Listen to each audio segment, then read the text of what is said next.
Suite à son divorce avec sa première femme Betty, décédée d'un cancer en 2015, Laurent Voulzy a vécu une belle histoire d'amour avec la comédienne Véronique Jeannot.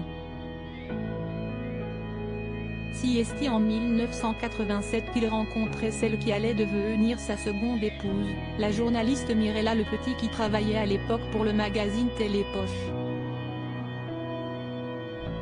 Longtemps amis, ils ont finalement décidé de laisser une chance à leur amour et s'étaient mariés en 2010 lors d'une sublime cérémonie à Saint-Pierre-Quiberon, dans le Morbihan. On est de grands bavards et depuis qu'on se connaît, nos grandes conversations tournent autour de l'existence de Dieu. Si est-il l'homme le plus charmant de la terre et si est-il moi qu'il aille, disait-elle à propos de leur idylle.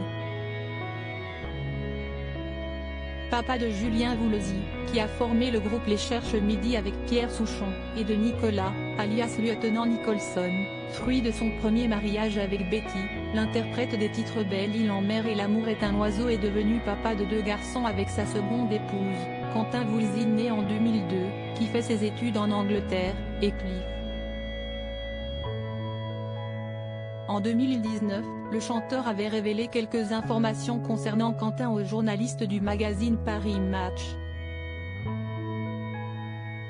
Passionné de guitare comme son papa, le jeune homme suit des cours dans une école de musique et fait des maquettes toute la journée. Je ne l'ai jamais caché concernant Cliff, le musicien est beaucoup moins bavard. Très préservé des médias par ses parents, Laurent Voulzy a pourtant nié toute volonté de le cacher aux journalistes. Si est-il Cliff. Je ne l'ai jamais caché, mais j'ai demandé qu'on ne me parle plus de ma vie privée. Je ne suis pas très à l'aise avec ça, avait-il sobrement répondu en 2017. En octobre 2021, Laurent Voulzy a annoncé sa séparation avec Mirella Le Petit au cours d'un portrait auprès des journalistes de Libération.